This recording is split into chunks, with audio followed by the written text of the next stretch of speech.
এই ভিডিও দেখার পর দুইটা রাষ্ট্রের কলিজা কাঁপছে শতভাগ। আজকের এই খবরটাতে আলহামদুলিল্লাহ বিশাল একটা সুসংবাদ আছে, বাট আমি চাই এই সুসংবাদটাকে যত দ্রুত সম্ভব বাস্তবায়ন করা হোক। বিরাট খুশির সংবাদ, আর এই খবরে আশা করি যে আপনারা সকলেই খুশি হবেন। খারাপভাবে নিয়েন না, মানে আমাদের কুমিল্লার ভাষাকে ভৈরা দিছে, মানে মাঝে মাঝে উচিত শিক্ষা দিলে এটা বলে আর কি। তবে ঠেলার নাম বাবাজি, আর আলহামদুলিল্লাহ আজকে গেরিটা বাঁকাইয়া বড়াইয়া এখন আনছে, মনে করলেন যে মিডল পয়েন্টে আসো খেলবো। একদিনেই নতুন চমক দেখালেন। এই চমক আমরা শুধু দেখতেই থাকবো, দেখতেই থাকবো, দেখতেই থাকবো। আর নিন্দুকেরা শুধু নিন্দা করতেই থাকবে, করতেই থাকবে, করতেই থাকবে। এবং এটি আসলে খুব গুরুত্বপূর্ণ একটি মেসেজ হতে যাচ্ছে আমাদের সবার জন্য, আমাদের জাতির জন্য, বাংলাদেশের জন্য, সব উপদেষ্টার জন্য, সরকারি কর্মকর্তা কর্মচারীর জন্য, ক্ষমতায় যারা আছেন তাদের জন্য। বাংলাদেশকে শত্রু দেশ হিসাবে ঘোষণা করেছে ভারত। আপনারা যাদেরকে বন্ধু ভাবতে চান বা ভারতীয় নেগেটিভ বিক্রি করে রাজনীতি করবেন বাংলাদেশে, তারা আপনাদেরকে বন্ধু পাবেন না। তারা মনে করেন বাংলাদেশ মানে একটা শত্রু ভাবাপন্ন দেশ, বা যেটাকে আমরা বলি হস্টাইল কান্ট্রি ফর ইন্ডিয়া। আপনি সালাউদ্দিন কেডায়? আপনি বাংলাদেশের মালিক, হ্যাঁ? এই জন্য আপনি ঠিক করে দিবেন যে অন্য বিরোধী দলরা কি করবে না করবে। তারা আদালতে যাবে না, রাস্তায় যাবে না, ইউনুসকে উঠো খোয়া দিবে আপনাকে সহ। এটাকে আপনি ঠিক করবেন? এত পুতু হয়ে গেছেন আপনি। কে সরকারে এখনই ক্ষমতা চলে গেছেন? ইন্ডিয়ানরা কম্পাউন্ড করে দিচ্ছে, আপনারা ক্ষমতায় আছেন না। এই মাস্টার প্ল্যানের মাধ্যমে বাংলাদেশে যে দুর্বৃত্তায়নের রাজনীতি, পেশি শক্তির রাজনীতি এবং কালো টাকার রাজনীতি, ভোট চুরির রাজনীতি, কেন্দ্র দখলের রাজনীতি, হুন্ডা গুন্ডার রাজনীতি, এটা থাকবে না। চূড়ান্ত সিগন্যাল মিলছে, পাওয়া যাচ্ছে। বাংলাদেশ বদলে যাচ্ছে, একটা নতুন বাংলাদেশ হতে যাচ্ছে। দর্শক, যেই কাজটি করা উচিত ছিল বাংলাদেশের, সেই কাজটি করে বসলো ভারত। এখন প্রশ্ন হচ্ছে, ভারত ঠিক কি কাজটি করেছে? ভারত অবশেষে বাংলাদেশ সহ আরো 4টি রাষ্ট্রকে শত্রু রাষ্ট্র হিসাবে ঘোষণা করেছে। প্রিয় দর্শক, 5ই আগস্টের পর থেকে ভারত বাংলাদেশের সাথে যে রকম ব্যবহার করেছে, ভিসা বন্ধ করে দেয়া থেকে যাবতীয় সুযোগ সুবিধা কিন্তু তারা বাংলাদেশকে বন্ধ করে দিয়েছে, শুধুমাত্র সাবেক প্রধানমন্ত্রী শেখ হাসিনাকে ক্ষমতা থেকে হটানোর কারণে। প্রিয় দর্শক, তারা বন্ধুসুলভ আচরণ না করলেও বাংলাদেশ কিন্তু বারবারই তাদের দিকে বন্ধুত্বের হাত বাড়িয়ে দিতে চেয়েছে। প্রিয় দর্শক, অবশেষে তারা কিন্তু বাংলাদেশকেও শত্রু রাষ্ট্র হিসাবে ঘোষণা করেছে। এবার কি বাংলাদেশের সময় এসেছে, বা আপনি কি মনে করছেন এখন বাংলাদেশেরও উচিত ভারতকে শত্রু রাষ্ট্র হিসাবে ঘোষণা করে দেয়া রাষ্ট্রীয়ভাবে? সেটি অবশ্যই কমেন্ট বক্সে জানিয়ে দিবেন। এরই সাথে সাথে ভারত বাংলাদেশ সহ আরো যে দেশগুলোকে শত্রু রাষ্ট্র হিসাবে ঘোষণা করেছে, এতে ভারত ঠিক কতটা বিপদে পড়তে চলেছে সেটিও কিন্তু আশা করছি আজকের নিউজটি সম্পূর্ণ মনোযোগ সহকারে দেখলেই বুঝতে পারবেন। দর্শক, এরই সাথে সাথে আমি ভিডিওর শুরুতে আপনাদের আরো যে ভিডিওগুলোর অংশ বিশেষ দেখিয়ে শুরু করেছিলাম, সেই ভিডিওগুলোর বিস্তারিত আলোচনা দেখাবো। তবে তার আগে বলি, যারা এখনো চ্যানেলটি সাবস্ক্রাইব করেননি, সকলে চ্যানেলটি সাবস্ক্রাইব করে পাশে থাকা বেল আইকনটি বাজিয়ে দিবেন। আর যারা ইতিমধ্যে সাবস্ক্রাইব করে গেছেন তাদের সকলকে অসংখ্য ধন্যবাদ। তো চলুন একটি লাইক দিয়ে আমরা ধারাবাহিকভাবে সবগুলো ভিডিওর বিস্তারিত আলোচনা দেখে আসি। 5টা দেশকে তারা, প্রতিবেশী রাষ্ট্রকে ভারত শত্রু দেশ হিসাবে তারা ঘোষণা করেছে, অর্থাৎ হস্টাইল কান্ট্রি হিসাবে ঘোষণা করেছে 5টা দেশকে। দেশগুলো হলো চীন, পাকিস্তান, বাংলাদেশ এবং শ্রীলঙ্কা এবং নেপাল। আর দুটো দেশ শুধু ভুটান এবং মিয়ানমারকে তারা বাহিরে রেখেছেন। বাট এখানে বলে রাখি, এই দুইটা দেশের সাথে তাদের সম্পর্ক, ডিপ্লোম্যাটিক টাই যেটা, সেটা কোনো অবস্থাতেই ভালো নয়, লেডিস এন্ড জেন্টলম্যান। তো এবং চীনের ক্ষেত্রে তারা মনে করেন যে চীনের শত্রু, সেখানে টেরোরিজম নয়। কিন্তু পাকিস্তান এবং বাংলাদেশের ক্ষেত্রে তারা, যেহেতু মুসলিম যেটা দেশ, ইজি প্রে যেটাকে আমরা বলি, জনগণ মানে খাবে, বিশ্বের খাওয়ানোর চেষ্টা করা হবে। সো বাংলাদেশ সন্ত্রাসবাদ আছে, ডক্টর ইউনূস উগ্রবাদকে পছন্দ করেন, বাংলাদেশ উগ্রবাদী রাষ্ট্র, এগুলা এই নেগেটিভটা দাঁড় করানোর চেষ্টা করা হচ্ছে বাংলাদেশের বিরুদ্ধে এই মোটে ইন্ডিয়া দ্বারা। আপনারা যারা বাংলাদেশি রাজনীতিবিদরা আছেন, দেখুন আপনারা এই যে 71-এর চেতনা আর মুক্তিযুদ্ধ আর মুক্তিযুদ্ধের পক্ষে সপক্ষের শক্তি, এই 54 বছর আগের এই নতুন প্রজন্মকে ট্যাগ দিয়ে ভারতীয় নেগেটিভ প্রচার বা প্রতিষ্ঠা করে, রাজনীতি বা সেল করে, বিক্রি করে রাজনৈতিক উদ্দেশ্য বা চরিতার্থ হাসিল করার প্রচেষ্টা আপনারা করতেছেন, সেটা বুঝে শুনে করবেন। কিন্তু রাজনৈতিক দলগুলোর প্রতি আমি বলছি, আমি warning you, I am giving you warning right now. Although এগুলো খাচ্ছে না মানুষ, কয়েকটা জিনিস ফেল হয়েছে পৃথিবীতে, মানে অনেক নেগেটিভ গুলা, মানে সন্ত্রাসবাদ, মুসলিম দেখলেই সন্ত্রাসী, জঙ্গি বানিয়ে, এই negative has been exposed by international players and international media, মানে যেটা মানে যেগুলো আছে। তো এই আউটক্রাই আর মানে বর্তমানে পৃথিবীতে কোথাও জায়গা নেই, লেডিস এন্ড জেন্টলম্যান। আজকে কল্পনা করেন বাংলাদেশকে শত্রু বা বাপন্ন দেশ, হস্টাইল কান্ট্রি হিসাবে তারা প্রতিষ্ঠা করেছেন ভারত, মানে এই ডেজিগনেটেড বাংলাদেশ, মানে এলং উইথ পাকিস্তান, যে জঙ্গিবাদ এবং উগ্রবাদের কারণে তারা থ্রেট মনে করেন। অথচ দেখেন বাংলাদেশে সত্যিকার অর্থে কোনো উগ্রবাদ মানে জঙ্গিবাদ নেই। কেউ ভারতের বিরুদ্ধে টাফ ল্যাঙ্গুয়েজ করতে পারেন বা অন্যান্য পশ্চিমা কোনো দেশের বিরুদ্ধে, that is what it is, I understand. They should not, but they do it. আমরা বলছি, কিন্তু দেখেন তারা এই জিনিসটাকে তারা বাংলাদেশের বিরুদ্ধে দাঁড় করাচ্ছেন এবং বাংলাদেশকে পোট্রে করতেছেন বাংলাদেশ একটা ফান্ডামেন্টালিস্ট কান্ট্রি। অলদো পৃথিবীর মধ্যে যদি কোনো দেশের মধ্যে ফান্ডামেন্টালিস্ট দেশ হিসেবে থাকে তার নাম হচ্ছে ভারত। এটা আমার বক্তব্য নয়, এটা বক্তব্যটা আছে ইউএস ডিপার্টমেন্ট অফ স্টেট, বিভিন্ন হিউম্যানিটেরিয়ান অর্গানাইজেশন, তারা বলছেন যে ভারত হচ্ছে সবচেয়ে ফান্ডামেন্টালিস্ট এই মুহূর্তে, রাইট? আপনার এই সারা পৃথিবীতে কল্পনা করেন যেখানে এই মুহূর্তে তারা বাংলাদেশকে তারা এখন আমাদের মিডিয়ার দুর্বলতা হলো তারা ঠিক মতো এগুলাকে প্রতিষ্ঠা করতে পারেন না। তারা একটা খবর দিবে, দিয়ে এখানে শেষ।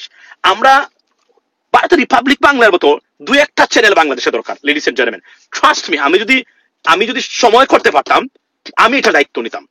ভারতের রিপাবলিক মিডিয়া যেভাবে মিথ্যাকে সত্যে পরিণত করার চেষ্টা করে, পারবে না কখনোই, চেষ্টা করে তারা বিভিন্ন ভাবে করে বাংলাদেশকে, এটার একটা রেপ্লিকা আমাদের থ্যাংক ইউ সো মাচ, এটার একটা রেপ্লিকা বাংলাদেশে আমাদের জন্য দরকার আমি মনে করি। আপনি দেখেন একটা খবর দিয়ে এটা শেষ, অথচ এটা একটা গুরুত্বপূর্ণ খবর যে বাংলাদেশ ভারতের শত্রু রাষ্ট্র। না, এখন বাংলাদেশ যদি মনে করে, ভারত যদি মনে করে বাংলাদেশ শত্রু রাষ্ট্র এবং থ্রেটেনিং কান্ট্রি, তাহলে এটা সম্পর্ক কিভাবে হবে এটা ভারতের সাথে? এটা নিয়ে কথা বলা দরকার, এটা নিয়ে আলোচনা প্রোগ্রাম আফটার প্রোগ্রাম হওয়ার দরকার। কিন্তু আপনি দেখেন দুই একটা শব্দ বলেই তারা এখানে দায়িত্বটা তারা এখানে রেখে দিয়েছেন। জামাত ইসলামী ক্ষমতা আসার চূড়ান্ত সিগন্যাল মিলছে, পাওয়া যাচ্ছে। দর্শক, ক্ষমতা কাঠামোর পাওয়ার স্ট্রাকচারের যতগুলো উইং আছে সব দ্রুত গতিতে উইথ ফুল স্পিড জামাত ইসলামের দিকে ছুটছে। কি ঘটেছে আপনাদের দেখাবো। এই পরিস্থিতি তৈরি হচ্ছে ডাকসু জাকসুর ফলাফলের পর। ক্ষমতা কাঠামোর সমস্ত উইং রিয়ালাইজ করছে, তারা বিশ্বাস করছে এবং ইটস ট্রু যে বাংলাদেশে এখন জনপ্রিয়তার শীর্ষে জামাত ইসলাম।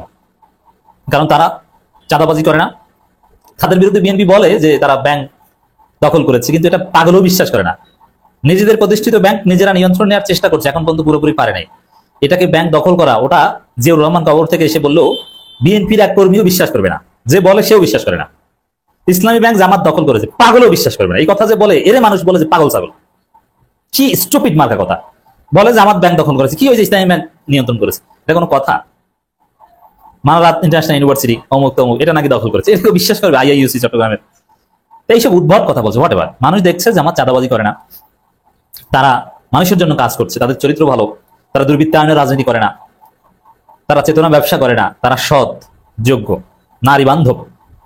তাদের কাছে এদেশের সিনেমা নিরাপদ, এদেশের সংস্কৃতি নিরাপদ, এদেশের নায়ক নায়িকারা নিরাপদ, এদেশের হিজাবি নন হিজাবি নারীরা নিরাপদ, এদেশের কওমি মাদ্রাসা নিরাপদ, ইসলাম নিরাপদ, মসজিদ নিরাপদ, মাদ্রাসা নিরাপদ। জামাত ব্যক্তি স্বাধীনতা বিশ্বাস করে, বাক স্বাধীনতা বিশ্বাস করে। হ্যাঁ, একসময় জামাতের মধ্যে ফ্যাসিজম ছিল, বেশি করে দলের ভিতরে রোকনরা কথা বললে চাকরি চলে যেত, কিন্তু জাতীয়ভাবে এগুলো প্র্যাকটিস করতে পারবে না। জামাত লাইনে এসেছে, জামাত কাঙ্ক্ষিত সংস্কার হয়েছে বা হচ্ছে, হওয়ার পথে অনেক কিছু। সবাই ধরে নিয়েছে যে জামাত ক্ষমতা, এই বিশ্বাস সবার মধ্যে তৈরি হচ্ছে। এখন দেখেন ক্ষমতা কাঠামোর যত উইং আছে, কি বাংলাদেশের পলিটিক্যাল পার্সপেক্টিভে দুইটা উইং খুবই শক্তিশালী। কে ক্ষমতা আসবে কি আসবে না এটা ঠিক করে দেওয়ার বা এগুলো প্রভাবিত করার সক্ষমতা রাখে দুইটা উইং। একটা হচ্ছে টাকা ব্যবসায়ীরা, আর একটা হচ্ছে বিদেশি শক্তি, যারা ভিয়েনা কনভেনশন অনুযায়ী ডিপ্লোম্যাটিক রিলেশনসের মাধ্যমে ভূমিকা পালন করতে পারে, তাদের জাতীয় স্বার্থের অনুকূলে তারা নানান তৎপরতা চালাতে পারে। ইউরোপিয়ান ইউনিয়ন, যুক্তরাষ্ট্র, যুক্তরাজ্য, চীন, এই দুইটা উইং বাংলাদেশের কারা ক্ষমতা আসবে কি আসবে না এটা প্রভাবিত করতে পারে, এমনকি তারা জনগণকে প্রভাবিত করতে পারে। এই দুইটা উইং জামাতের দিকে বিদ্যুৎ গতিতে ছুটছে। এটা চূড়ান্ত সিগন্যাল যে জামাত ক্ষমতা আসতে যাচ্ছে। আপনারা দেখেছেন যে বাংলাদেশের গুরুত্বপূর্ণ সব ব্যবসায়ীরা আমির জামাতের সাথে সাক্ষাৎ করেছে। স্কয়ার গ্রুপের এমডি থেকে শুরু করে সাবেক তত্ত্বাবধায়ক সরকার উপদেষ্টা, বড় বড় বাংলাদেশের যত ব্যবসায়ী সংগঠন আছে যারা কখনোই জামাত পন্থী না, যারা একসময় হাসিনার কাছে যেত, তারা এখন জামাতের কাছে যাচ্ছে। এর মানে কি? তারা বিশ্বাস করছে জামাত ক্ষমতা আসতে যাচ্ছে। দ্বিতীয় হচ্ছে কূটনীতিকদের দুর্যোগ জামাতের উপর হঠাৎ করে ডাকসু জাকসুর পর মারাত্মকভাবে বেড়ে গেছে। কূটনীতিকের সবাই জামাতের কাছে আসছে। মোহাম্মদ সাল্লাল্লাহু আলাইহি সাল্লামের মক্কা বিজয় আর ছাত্র শিবিরের ঢাকা বিশ্ববিদ্যালয় বিজয়ের মাঝে একটা মিল খুঁজে পাওয়া যায়। ছাত্র শিবির জন্ম নিয়েছে 1977 সালের 6 ফেব্রুয়ারি ঢাকা বিশ্ববিদ্যালয়ের কেন্দ্রীয় মসজিদে, কিন্তু সেই ছাত্র শিবির ঢাকা বিশ্ববিদ্যালয়ে টিকতে পারেন নাই। বহু মাইট খেয়ে তারা অনেকটা নিশ্চুপ হয়ে পালিয়েছিলেন ঢাকা বিশ্ববিদ্যালয় ছেড়ে, যেন তারা চলে গিয়েছিলেন চট্টগ্রাম বিশ্ববিদ্যালয়ে। জাকজমক চট্টগ্রাম বিশ্ববিদ্যালয়ের ছাত্র শিবিরের ভিপি পর্যন্ত হয়েছিলেন জসিমউদ্দিন সরকার সেই 80-র দশকে। আবার দেখছি আমরা রাজশাহী বিশ্ববিদ্যালয়ে ছাত্র শিবির জমজমাট অবস্থায় বামপন্থীদের সাথে প্রায়ই তাদের সংঘর্ষে ছাত্র শিবিরেরই প্রভাবটা এই রাজশাহী বিশ্ববিদ্যালয়ে দেখতে পেয়েছিলাম। আর সেই ছাত্র শিবির বিনা রক্তপাতে কোনো ধরনের রক্ত না ঝরিয়ে ঢাকা বিশ্ববিদ্যালয় বিজয় করলেন এবারের ডাকসু নির্বাচনে। আর মোহাম্মদ সাল্লাল্লাহু আলাইহি সাল্লামকে মক্কায় উনার আত্মীয় স্বজনরা, উনার প্রতিবেশীরা উনাকে থাকতে দেন নাই। উনার সহ পাঠীদেরকে নিয়ে, সঙ্গীদেরকে নিয়ে উনার মদিনায় হিজরত করতে হয়েছে, উনার চলে যেতে হয়েছে মক্কা ছেড়ে। মদিনায় গিয়ে উনি অনেকগুলা যুদ্ধ করেছেন। মক্কা থেকে উনার প্রতিপক্ষরা, ইসলামের দুশ্মনেরা গিয়ে উনার সাথে মদিনায় যুদ্ধ করলেন। অনেকগুলা যুদ্ধ হলো মদিনায় থাকা অবস্থা উনার। সেই মদিনায় যুদ্ধ করতে করতে মদিনায় উনি রাষ্ট্র, ইসলামী রাষ্ট্র কায়েম করলেন। মদিনার মানুষেরা শান্তিতে থাকলেন। সেই শান্তির বার্তা চলে গেল পৃথিবীর উত্তর থেকে দক্ষিণ, পূর্ব থেকে পশ্চিম প্রান্ত পর্যন্ত। মদিনায় মুহাম্মদ সাল্লাল্লাহু আলাইহি সাল্লামের রাষ্ট্র এত সুন্দর, মানুষ এটাকে উদাহরণ হিসাবে দেখার জন্য, জানার জন্য মদিনায় আসা শুরু করলো। ট্যুরিজম শুরু হয়ে গেল মদিনায়। সেই মুহাম্মদ সাল্লাল্লাহু আলাইহি সাল্লাম মক্কা বিজয় করলেন। মক্কায় যখন বিজয় করতে আসলেন তখন একটা ফুটা রক্তপাত উনার হয় নাই। যেই মক্কায় উনাকে থাকতে দেয় নাই, সেই মক্কায় উনি যখন বিজয়ের বেশে এসেছেন তখন ওই প্রতিপক্ষরা, ওই কাফেররা তারা ঘর ছেড়ে পালিয়ে গিয়েছেন। অনেকে ঘরের ভিতরে দরজা বন্ধ করে দিয়েছেন এবং আত্মরক্ষার জন্য ভয়ে কম্পিত অবস্থায় ছিলেন। কিন্তু মুহাম্মদ সাল্লাল্লাহু আলাইহি সাল্লাম মক্কা বিজয়ের পরে তাদেরকে ক্ষমা করে দিয়েছিলেন। ছাত্র শিবির ঢাকা বিশ্ববিদ্যালয়ে বিজয় হয়েছে, যেখানে তাদের রক্ত ঝরেছে, তাদের নেতা মাওলানা মতিউর রহমান নিজামীর রক্ত ঝরেছে। এখানে তাদের প্রথম শহীদ আব্দুল মালেক ঢাকা বিশ্ববিদ্যালয়ে 80 দশকে শহীদ হয়েছে। এবং ঢাকা বিশ্ববিদ্যালয়ের কেন্দ্রীয় মসজিদে যে নাকি ছাত্র শিবির প্রতিষ্ঠা করেছিলেন প্রথম কেন্দ্রীয় সভাপতি মীর কাসিম আলীকে ফাঁসির মাধ্যমে শেখ হাসিনা দুনিয়া থেকে বিদায় করেছে। আর সেই ঢাকা বিশ্ববিদ্যালয় একটি ফুটা রক্ত না জড়িয়ে সাদিক কায়ুম, ফরহাদ হোসেন আর মহিউদ্দিনরা বিজয়ের মালা পড়েছেন। এজন্য আমি বললাম আল্লাহ রাসূলের মক্কা বিজয়ের সাথে ঢাকা বিশ্ববিদ্যালয়ের ছাত্র শিবিরের বিজয়ের মাঝে একটা বিশাল মিল রয়েছে। এই মিলের পিছনে পজিটিভলি যদি আপনারা নেন তাহলে আপনারা দেখতে পাবেন যে তারাও সেই আল্লাহ রাসূলের আদর্শেই নিজেদের জীবন গড়েছেন এবং সেই আদর্শে নারী পুরুষ, ঢাকা বিশ্ববিদ্যালয়ের ছেলেরা মেয়েরা ছাত্র শিবিরকে ফুলের মালা দিয়ে বরণ করেছে। যারা জাতীয় পার্টির সাথে 14 দল নিষিদ্ধ করতে চায় তারা আদালতে অভিযোগ দিতে পারে। কেন? আপনি সালাউদ্দিন কেডায়? আপনি বাংলাদেশের মালিক, হ্যাঁ? এই জন্য আপনি ঠিক করে দিবেন যে অন্য বিরোধী দলরা কি করবে না করবে। তারা আদালতে যাবে না, রাস্তায় যাবে না, ইউনুসকে উঠো খোয়া দিবে আপনাকে সহ। এটাকে আপনি ঠিক করবেন? এত কুতু হয়ে গেছেন আপনি। কে সরকারের? কে লাগেন আপনি? এত বড় হুকুম দিতেছেন আপনি কিসের ভিত্তিতে? এখনই ক্ষমতা চলে গেছেন, ইন্ডিয়ানরা কনফার্ম করে দিচ্ছে আপনারা ক্ষমতায় আছেন। হ্যাঁ, এই যেন আপনি বিরোধী দলকে হুকুম দিতে আছেন। যারা বিরোধিতা করতে চায় তারা আদালতে যেতে পারে। তারা কোথায় যেতে পারে এটা কি আপনার কাছে শুনে করবে? এত নিজেকে কুতুব বাঁধছেন কেন? বেশি কুতুব বাঁধছিলেন না? ডাকসুতে কি হচ্ছে বুঝেন নাই? এখন আক্কেল হয় নাই? ডাকসুতে কি হচ্ছে? আক্কেল হয় নাই? হবে, সামনে আরো হবে। এরকম একটা কাপড় খুলতে থাকবে আপনাদের। ইন্ডিয়ান দালালি করার কাপড় আপনি আর এবার খুঁজে পাইবেন না। নিজে বাসায়, আজকাল বাসাটা দেখছেন, সাংবাদিক সম্মেলনের বাসা, পুরো বাপরে তো রাজার বাসা মনে হয় জানি। এই বাসায় বসে একটা রীতিমতন রাজার আসনে বৈশা উনি সাংবাদিক সম্মেলন করে।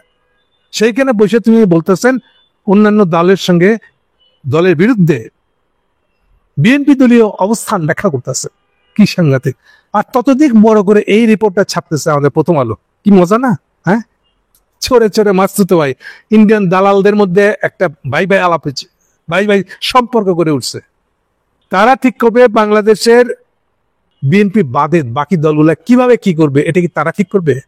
এত নিজেদেরকে বিশাল, হ্যাঁ, জাতীয় পার্টি আর বামদের ত্রাতা হয়ে উঠতে চাচ্ছে বিএনপি। পারছিল ঠেকাইতে আওয়ামী লীগের বেলায়? মানুষ উপরে বেলা দেনে কোথা আছে নাকি উপরে বেলায় দেনে? এগুলো তার মনে রাখা উচিত। বিএনপিকে একটা কথা জিজ্ঞেস করতে চাই।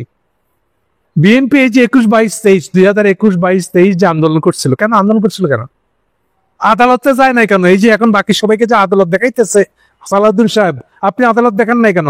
আপনাকে যে অপহরণ করে উঠে নিয়ে গেছিল, আন্তরাষ্ট্রীয় অপহরণ, তো আদালতে যান নাই কেন?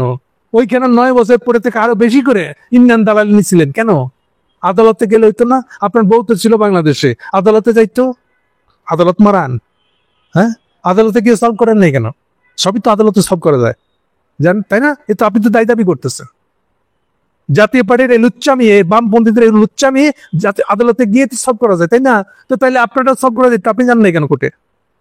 বেশি বুঝছেন? হ্যাঁ, অপরকে পরামর্শ দেওয়ার আগে পরামর্শ নিজের উপরে খাটান। তারপর আবার কি করতেছেন? আপনি ভয় দেখাইতেছেন আমাদেরকে। আন্তর্জাতিক ও আঞ্চলিক হস্তক্ষেপের ঝুঁকির বিষয়ে সতর্ক করেন উনি সালাউদ্দিন। কেন? ইংল্যান্ড না বলছে হস্তক্ষেপ করবে? হ্যাঁ, করে দেখান না। আপনি দালাল দেখে নিয়ে আসেন, দালালরা তো উচ্ছেদ হবে, আপনারা উচ্ছেদ দিয়ে দেবেন। ভালো হবে না? মাথাও নাই, মাথাও থাকবে না। মানুষকে জ্ঞান দিতে আইসেন না, এই জ্ঞান আগে নিজের বিরুদ্ধে প্রয়োগ করে। গণতান্ত্রিক ভাবে নির্বাচিত রাজনৈতিক সরকার প্রতিষ্ঠা না হলে দেশের সাংবিধানিক শূন্যতা তৈরি হবে। এগুলা কি করে হবে বাংলাদেশে, সেটাকে আপনি ঠিক করে দিবেন? হ্যাঁ, নিজেকে এত ক্ষমতাবান ভাবতে শুরু করে দিয়েছিল। সাংবিধানিক শূন্যতা, কোন সাংবিধানিক? আপনি তো একই কথা বলছেন, একবার বলছিলেন না জুলাই আগস্টে কিচ্ছু হয় না, সব আবেগ, একটু আবেগ মাত্র। তারপরে তো কিছু হয় নাই। আপনি যে পড়েছিলেন আসলে 9 বছর ইন্ডিয়াতে, দেশে আসছেন কেমনে? আসতে পারতেন জুলাই আগস্টে কিছু না হইলে? আপনি ফিরতে পারতেন না। দালালি তো করছেন ওখানে। ওখানে একটা আয়েসে বসে শিলংয়ে বাসা ভাড়া করেছিলেন। কে দিচ্ছে বাসার খরচ, টাকা খরচ? এসালম, ইন্ডিয়া। হ্যাঁ, এই চারিদিকে এত দালালি করে আপনি কয়দিন বাঁচবেন? হ্যাঁ, পাবলিককে দেখায় দেখায় নামাজ পড়েন আজকাল 5 ওয়াক্ত। হ্যাঁ, আপনি কি মনে করেন এগুলা করলে সবাই ভুলে যাবে সবকিছু? আপনি কে?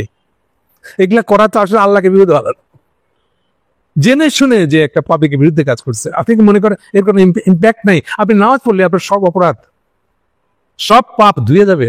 এনসিপি বা জাতীয় নাগরিক পার্টির দক্ষিণাঞ্চলীয় মুখ্য সমন্বয়ক হাসনাত আব্দুল্লাহ তার সোশ্যাল মিডিয়ায় একটি পোস্ট দিয়েছেন। তার এই পোস্ট আমাকে নস্টালজিক করেছে। ইতিমধ্যে যারা পড়েছেন বা জেনেছেন তাদেরও নিশ্চয়ই নস্টালজিক করেছে। হাসনাত আব্দুল্লাহ তার পোস্টে 5 বছর আগে পোস্ট করা আরেকটি পোস্ট, যা কিনা এখন তিনি আইন এবং বিচার মন্ত্রণালয়ের উপদেষ্টা আছেন এবং একই সঙ্গে প্রবাসী কল্যাণ মন্ত্রণালয়ের চার্জে আছেন উপদেষ্টা হিসেবে, অধ্যাপক আসিফ নজরুল, ঢাকা বিশ্ববিদ্যালয়ের একসময় আইনের অধ্যাপক। তিনি 5 বছর আগে 2020-এর 12 জুন একটি পোস্ট দিয়েছিলেন তার ফেসবুকে।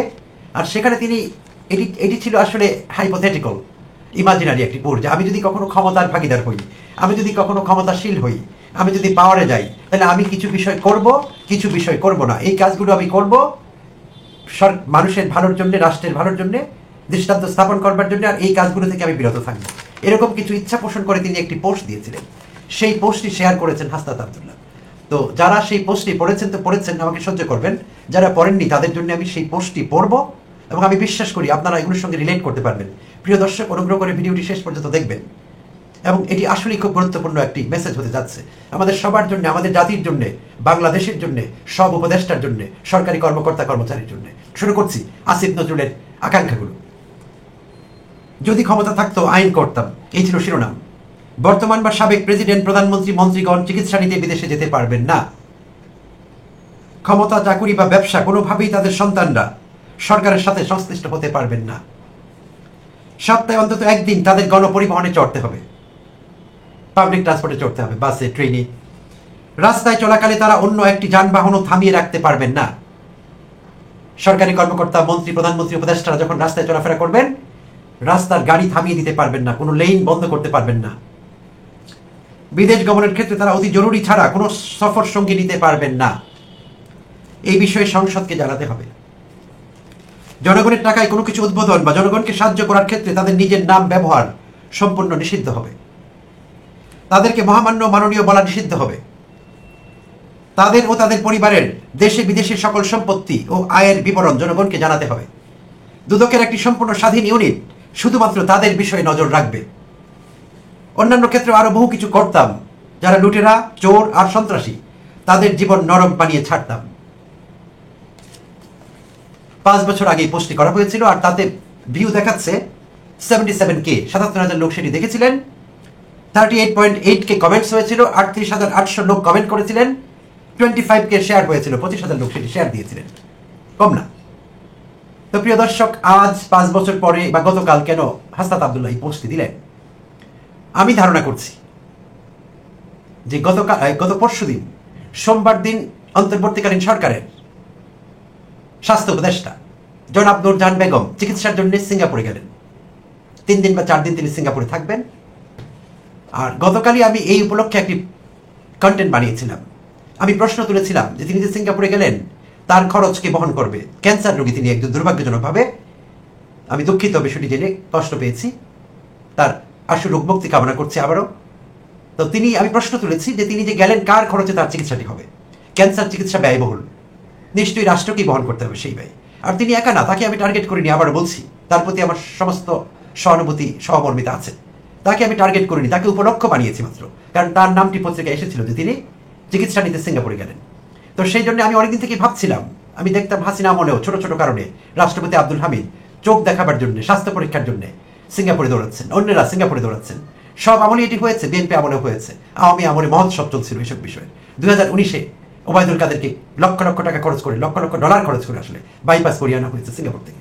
তো এই বিষয়গুলো আমাদের দেশে আছে। আর বরাবরই আমি প্রশ্ন তুলতে চাইতাম, নিজের মনে মনে প্রশ্ন করতাম যে কেন, যেখানে সাধারণ মানুষ চিকিৎসা পাচ্ছেন না, হসপিটালে দীর্ঘ লাইন, হসপিটালগুলো বিশেষায়িত না, ভালোভাবে চিকিৎসা পাচ্ছে না, তাহলে এই দেশের রাষ্ট্র ক্ষমতা অধিষ্ঠিত ব্যক্তিরা যখন ভালো চিকিৎসা সেবা পাওয়ার জন্য বিদেশি দৌড়াদৌড়ি করছেন, সেটিকে এই দেশের জনগণের জন্য, এই দেশের ভোটারদের জন্য, এই দেশের নাগরিকদের জন্য দুঃখজনক নয়, তাদের প্রতি তামসা নয়, যোগ নয়? আমার কাছে এরকমই মনে হয়েছে। যখনই আসিফ নজরুল স্যারের এই পোস্টগুলো পড়ছিলাম, আমি আবেগে আপ্লুত হয়েছিলাম, কারণ এমন দেশে তো আমরা চেয়েছিলাম। আর তিনি এমন আশাই তো করেছিলেন যে ক্ষমতায় গেলে আমি এই ভালো কাজগুলো করব, এই মন্দ কাজগুলো করবো না বা হতে দিব না। তিনি 1 বছরের উপরে ক্ষমতায়, তিনি কি করেছেন এই নিয়ে তো প্রশ্ন এখন উঠতেই পারে, ইতিমধ্যে প্রশ্ন উঠেছে। তিনি কি তার কাজ ঠিকভাবে করতে পারছেন কিংবা করছেন, এই নিয়ে কিন্তু প্রশ্ন করাই যায়। তার বিরুদ্ধে কোনো দুর্নীতির অভিযোগ আসেনি, বড় ধরনের কোনো অনিয়মের অভিযোগ আসেনি। যদি অনেক লোক বায়বীয়ভাবে বলছেন তিনি এটি করছেন ওটি করছেন, এগুলো সবই অভিযোগ। অভিযোগ কিন্তু প্রমাণিত না হলে অভিযোগই থাকছে। তিনি এই অপরাধগুলো করেছেন বা অন্যায়গুলো করেছেন, অনিয়মগুলো করেছেন, প্রমাণ হয় না। কিন্তু তারপরেও কি আমরা তার কাজে সন্তুষ্ট? তার পারফরমেন্সকে আমরা যদি রেটিং করি, আমরা কি সন্তুষ্ট? সম্ভবত তিনি নিজেকে একবার রেটিং করেছিলেন, আমার যদি ভুল না হয়ে থাকে অতীতে, বেশি মার্কস নিজেকে তিনি দিতে পারেননি। এখানে তিনি সৎ থেকেছেন, অ্যাপ্রিসিয়েট দ্যাট। তো তিনি যেই আকাঙ্ক্ষাগুলো ব্যক্ত করেছিলেন 5 বছর আগে, এই কোনো একটি কাজ কি তিনি করেছেন গত 1 বছরে? আই ডাউট ইট। করতে কি পারতেন? 100 টাইমস অবশ্যই করতে পারতেন। তিনি কি গণপরিবহনে চড়ছেন নিজে? আমি জানি না, সম্ভবত না, এবং সম্ভবত না, অবশ্যই চড়ছেন না, চললে আমরা জানতাম। আর যেসব কাজের কথা তিনি বলেছেন, যে চুরি, ডাকাতি, সন্ত্রাসী, লুটেরা, এদের জীবন তিনি হেল করে দিতেন, এদের জীবনকে নরক বানিয়ে দিতেন, করেছেন কি?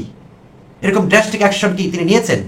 বলিউডের সেই নায়ক, যে মুভিটির কথা আমি আমার একটি আগের কন্টেন্টে বলেছিলাম, অনিল কাপুর নায়কের ভূমিকা অভিনয় করেছিলেন, একজন সামান্য রিপোর্টার রাষ্ট্র ক্ষমতায় অধিষ্ঠিত হয়েছিলেন কয়েক ঘন্টার জন্য, 48 ঘন্টা 72 ঘন্টার জন্য। দুর্নীতি পরায়ণ প্রতাপশালী প্রধানমন্ত্রী অমরেশ পুরীকে হারিয়ে প্রধানমন্ত্রী হয়েছিলেন একজন রিপোর্টার। কি তিনি করেছিলেন আমাদের নিশ্চয়ই মনে আছে যারা মুভিটি দেখেছি। নায়ক, তো নায়ক হবার কোনো প্রচেষ্টা কি তিনি চালিয়েছিলেন গত 1 বছরে? আমার মনে পড়ছে না।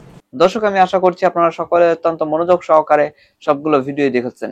এমনকি দর্শক, যদি এই ভিডিওগুলো সম্পর্কে আপনাদের কোনো মতামত থেকে থাকে তাহলে তো অবশ্যই জানাবেন। দর্শক, নিউজটি শেষ করছি এখানেই, ফিরছি পরবর্তী নিউজে নতুন কোনো টপিকে। আল্লাহ হাফেজ।